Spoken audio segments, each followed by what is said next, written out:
Everyone here loves video games. Whether you love them for the gameplay, the beautiful graphics and scenery, the storytelling, or you simply play them for fun, video games have been integral to everyone's lives, including mine. I love video games, and I also love talking about them on this channel, obscure or otherwise, and what better way for any video game YouTuber to do than tell them their favorite video games of all time. For this video, I've picked together some of my favorite games that I love playing for how well designed they are, offer a good challenge, and are just plain fun. Now if you came to this expecting N64 games like Mario 64 or Ocarina of Time on this list, then you're dead wrong because I never played those games or any other N64 game any Nintendo tuber, doors, and warships, so you won't see any of that. Even though I did own an N64 back in the day. I have played Banjo-Kazooie, which you can check out my review right here, but if you want my short consensus, Banjo-Kazooie is overrated trash with frustrating controls, dull and boring level design, and movement speed, and feels like a fucking job.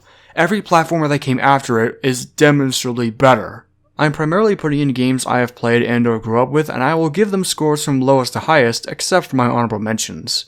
This is all my opinion, and you can say it's bad, but it's also valid. If you also like what I'm doing, feel free to subscribe and hit that bell to be notified when I upload new content. With that being said, these are my top 10 favorite video games of all time. Disappointment in the game of life! So for number 10, this game has probably the lowest score on this list, which I'm pretty sure is not how top 10 lists go, but the game with the lowest score on this list goes to... Probably not what you were expecting, huh? World of Warcraft is a game that has been an integral part of my gaming life. This is my most replayed game of all time, having been played it for 10 years. I've been there since Cataclysm, and even an account hack can't lay me down from this game. But why do I give it a low score of 7 out of 10? Well, the game has been on a downward spiral in recent years. I think that ever since the release of WoD, Warcraft has begun to feel less like a game and more like a grindy chore. All the things I didn't like from WoD has manifested into later expansions like some kind of plague. The game is painfully grindy, especially when leveling alts, but it's a lot more egregious thanks to the new feature of Torghast, which is by far one of the worst features in the game. To be fair, I think that's a problem with most RPGs in general, but I'm not kidding when I say that I spent nearly 3 hours grinding a quest in Torghast. I could spend that time watching a cutscene compilation online. A lot of the quests in the game are grindy, and some are just plain bad. I think the problem is that there's too much or too little of stuff to do when you reach max level, and half the time the stuff isn't in the game yet till next week, so I'm basically left alt-tabbing in major cities for a majority of the game. Even when you do everything in the game from grinding your covenants to grinding your reputations, there's nothing to do outside of just grind for reputations and transmog. Basically, what I'm trying to say is the game has gone to shit since WoD. Even the story has gone to shit. A lot of people say they stopped caring about the story after Wrath of the Lich King, but personally, I think they stopped caring after Mists of Pandaria. Usually I don't talk a lot about a video game story because A, the story doesn't matter and so it lets the gameplay do the talking. It's mostly the case with 3D platformers. B, the story is contrived and doesn't make sense. Or C, I just can't get invested in the story because of the gameplay. But since this is World of Warcraft, a game that has spent its entire life expanding its own universe and adding new bits of lore, I think point B is actually true, and the story following WoD is a culmination of that fact. I think the problem is owed to Chris Metzen leaving Blizzard in 2016, which I think meant that without him they could basically take the story in Ian's desired direction. The story nowadays feels unnecessarily contrived, and in most cases they implement new storylines that don't go anywhere after an expansion. It's been a trend that's been going on since Cataclysm. Remember that giant-ass sword Sargeras plunged into the surface of Azeroth at the end of Legion? It's still there, and we never even try to remove it. Remember how much subtle build-up the old god N'Zoth had over the years to the point that we were begging for his own expansion? I don't, just give him a boring expansion and one patch and call it a day. Remember the beautiful city of Gilneas? What do they get? Nothing but a short quest chain in Legion and an armor set in BFA. Not even gonna reclaim the city. To be fair, the goblins have that same problem, but at least they get a dungeon. Remember Magnia's whole Azeroth saving shtick? He's basically useless now that we're bargaining with death. See what I mean? These storylines go literally to waste after one expansion only to come back briefly with a short one-off quest or worse, a dungeon. Speaking of death, Sylvanas Windrunner and her work with the Jailer represents everything wrong with the storytelling of WoW. Probably the worst story arc in the game for how utterly contrived and forced it is. Wait, I'm pretty sure those two have the same meaning. Apparently Sylvanas' goal is to work with the Jailer to break the cycle between life and death and to give every soul a chance at their own afterlife. We couldn't control anything, but through the Jailer, control of our fate will at last be possible. Excuse me? What? Okay, ma'am. If your mission is to give every soul free will in the afterlife, then how does this, or hell, even this, explain it all? That's not breaking the cycle between life and death. That's manslaughter. See what I mean? The whole Sylvana storyline is arbitrary and hollow. Everything leading up to this has been happening randomly and does not align with her motivation at all. I thought she was working with a jailer to control the forces of death, which I think was something she was doing for the last several years, but why is she doing this all if it doesn't align with her plans? Why did she burn Teldrassil? Why did she convince a god of death to make her war chief? Why did she start a fucking war? What the hell is going on? Why is this all happening? Why do you want me to be sympathetic for a fucking murderer? Because she's hot, and I guess that's the lore team's new motto. If she's got the rack, the story's in the back. It's like they're not even trying. She's not even that entertaining of a villain, honestly. She's dull, lifeless, that's fitting, and has practically no personality other than emo dead elf archer lady. I actually dozed off watching every cutscene she and the jailer are in. Her motivation is honestly on the same level as motherfucking Alameda Slim from Home on the Range. She's a terrible villain. I'd have 10 times more fun if Trait Prince Gallywix was the villain, because at least he has a personality, and is part of one of my favorite races in the game. Funny thing is, this whole storyline would have worked if she never worked with a jailer and was instead some questline to get a legendary similar to the Azurite's heart shit with Magma, but I guess it all wouldn't work out since it wouldn't appeal to the fucking 12-year-olds and dress-up simps that play this game. Just kill her off already and have the next expansion let me go to Telebeam. I don't give a shit. But hey, it makes for some pretty funny machinimas, I will say that. I'll end on some positives. The raids and dungeons are fun with friends, and some of the zones are really pretty, especially the recent Revendreth. Oh yeah, Revendreth is probably the best part of Shadowlands as of now. One of my favorite zones in World of Warcraft is Gilneas because of its whole Victorian shtick and architecture, and Revendreth perfectly scratches that Victorian/Gothic itch. Every zone up to Revendreth has either looked unappealing or flat out ugly, especially Oribos, which I've come to call the worst city in the game for how samey it looks and how confusing it is to navigate. Revendreth, on the other hand, is devilishly delightful. It's brimming with personality, from the little dredgers that do the handiwork, the Sin cohorts hard at work, the flying dancers in the Nathria ballroom, to the insane whimsy of Mad Duke Theotar. It also has probably the best story in the expansion, with the Prince Renathal recruiting the forces of Revendreth to take out the corrupt hierarchy.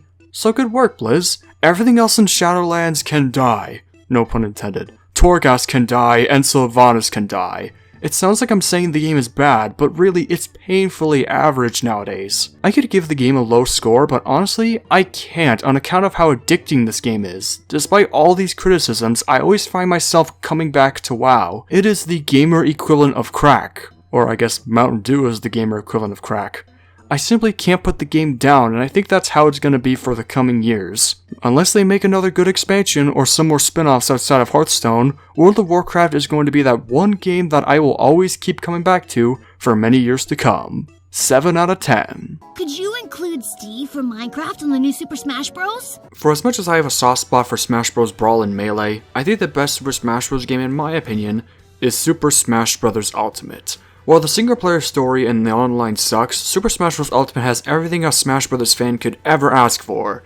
Every fighter in Smash history, almost every stage with over 800 music tracks, some returning game modes, the most requested characters in Smash's history, and some unexpected newcomers, and DLC, which as of the writing of this video has yet to be completed. While some of the DLC characters aren't all that fun, they all offer unique gimmicks that represent their games very well. This is definitely one of my top Switch games and my overall #1 favorite Smash game, between Brawl and Melee. While I do think Sakurai deserves a break from Smash Bros., even if I become disappointed with the next Smash character or even the next game, Super Smash Bros. Ultimate will probably be my top Smash game. 8 out of 10. Open up those eyes of yours, sleepyhead! I've gone on record saying that no game in the Tak and the Power of Juju trilogy is a masterpiece, but there's one game in that trilogy I love on account of what it does best and what it represents in making a sequel. Tak 2: The Staff of Dreams. Tak 2: The Staff of Dreams is the best example of a perfect video game sequel. YouTuber Shaverless made a criteria for a perfect sequel in film in his video on Shrek 2, and so I think that should apply to video games. Tak-2 hits all the marks of a perfect video game sequel. It expands the universe in various ways, be it levels or new characters. It improves on the game's writing and humor, now relying less on gross-out jokes, making the game funnier than the first. It has the best and most memorable soundtrack in the trilogy, and one of my favorite soundtracks ever, and most importantly, it gives the gameplay an overall renovation, now with an emphasis on combat, while also keeping the elements that made the Tak series special, like the animals and the collecting. A renovation is always important when making a video game sequel. It's a great way to not only make the gameplay exciting for old fans, but also fresh and fun for new players. It's also why I think Doom Eternal is better than Doom 2016, and that is my 2020 Game of the Year. Though it has its problems, like you can't revisit previous levels to get missing collectibles, the multiplayer is kinda lame unless you have friends, and there are various bugs abound, but at the end of the day, this is the best game in the trilogy, and no one can stop me.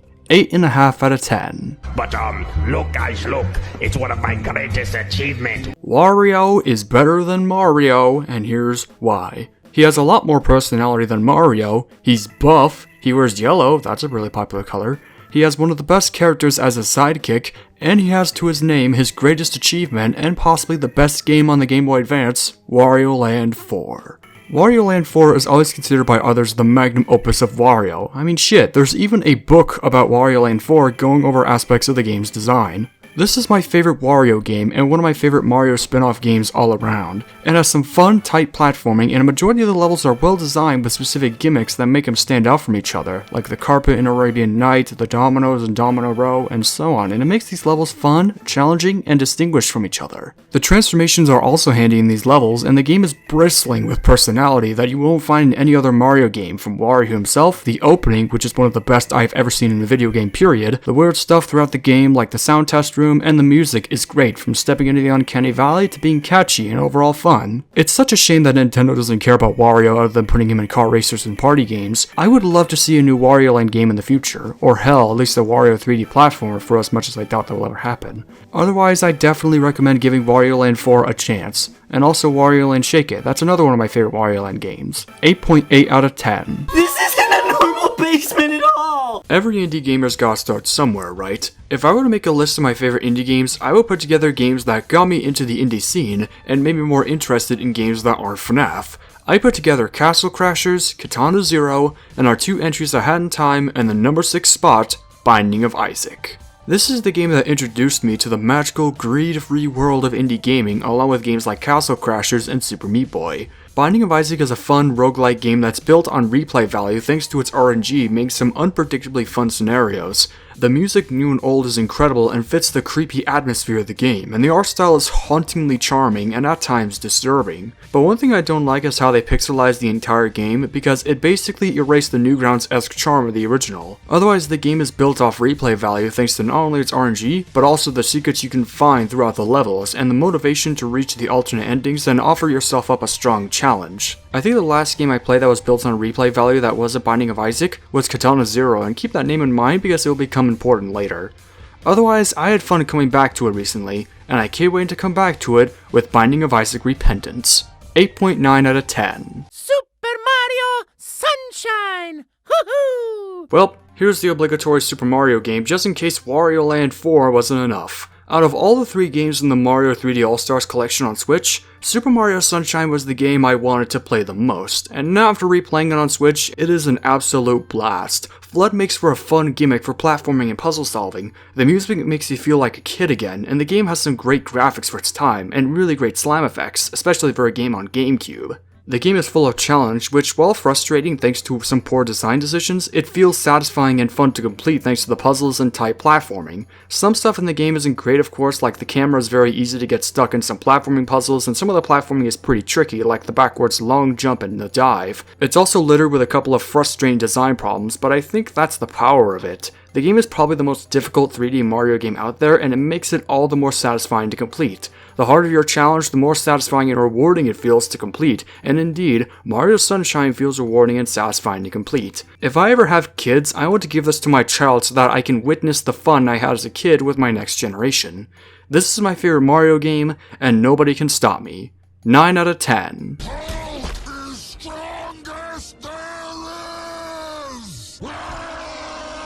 Oh yeah, the Incredible Hulk Ultimate Destruction is that good. This, my friends, is the crown jewel of superhero video games, and Hulk media in general. This game has a much better Hulk than the one in the shitty Avengers game. The game is a fast-paced, super-powered slam fest that keeps you on the move at all times without anything that would actually kill the game's pace, effectively giving it some of the best gameplay I've seen in a superhero game.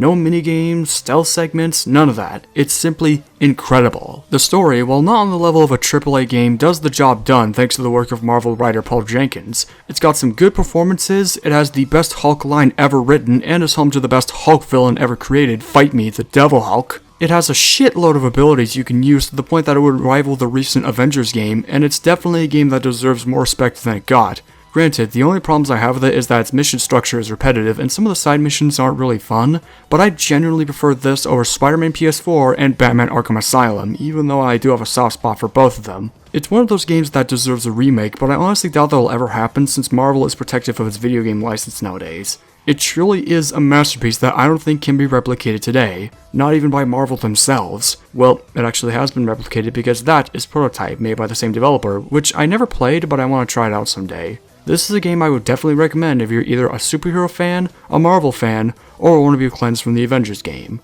because this is by far Marvel's video game magnum opus. 9 out of 10. A Hat in Time is an achievement of indie 3D platformers. It's also a surprising fact that A Hat in Time is one of the only good games to be birthed out of the hell that is Kickstarter, because it beats all my other favorite platformers of all time out of the park. This was a game that put quality first over quantity, and saying it succeeded would be an understatement. The game has some of the most tightest controls I've seen in a 3D platformer, and the jumping and diving is fluid, well controlled, and makes for some great platforming. The game is bristling with personality ripped straight from a game from the 2000s. The music is great and charming, the voice acting is a great addition to the witty dialogue, which is something I don't see in Mario-style platformers. And the game's got a strong modding community that gives the game some great replay value. The only problem I have with it is the 4th level, which takes on a Banjo-Kazooie kind of approach and makes it a chore, probably my least favorite level in the game. But otherwise, A Hat in Time is a joy to play, and is perhaps by far the best 3D platformer ever made. 9.3 out of 10. Hey, come on, Tony! Let's take him down! Oddworld Stranger's Wrath is somewhat of an anomaly to me. It's something so different, so out of left field, something so not Oddworld that it shouldn't even exist. But you know what? It does anyway. It feels so ethereal, like I'm playing a prototype of a cancelled video game, probably because of how good it is. This is my most replayed game of 2020, having played it a total of 5 times. That alone is an achievement. This is my favorite spin-off of all time, and my favorite Oddworld game. I tried getting into Abe's Odyssey and Munch's Odyssey, but I stopped and haven't touched them since thanks to their awkward controls. Abe's Exodus I never played because it looks more like an expansion of Abe's Odyssey rather than an actual sequel, fitting since it was made as a side game.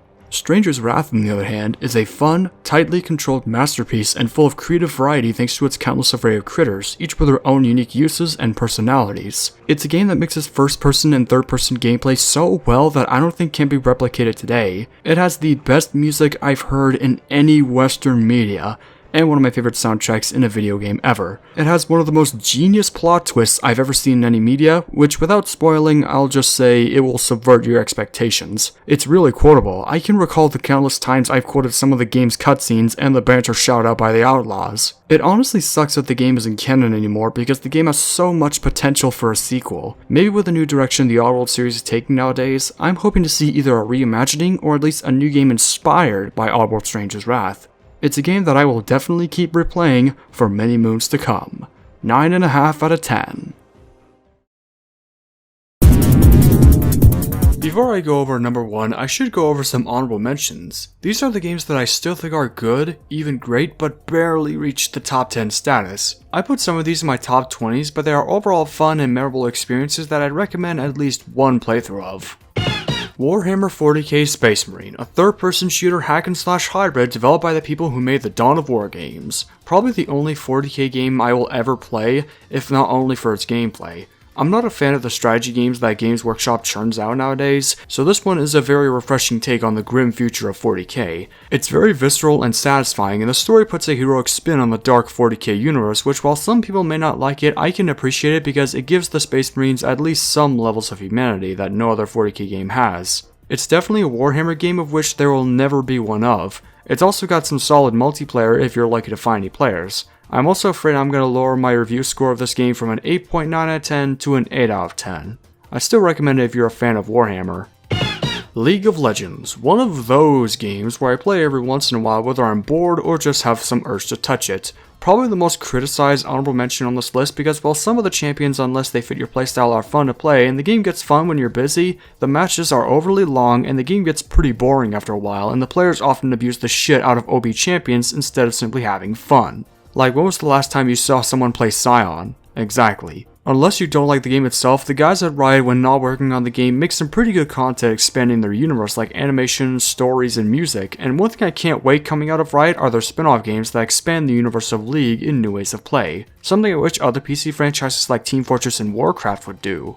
Currently, they got Legends of Runeterra, a pretty fun Hearthstone clone, and their upcoming projects which consist of an action game, a fighting game, and the upcoming Ruined King and Convergence, which I will cover in their own separate videos when they come out.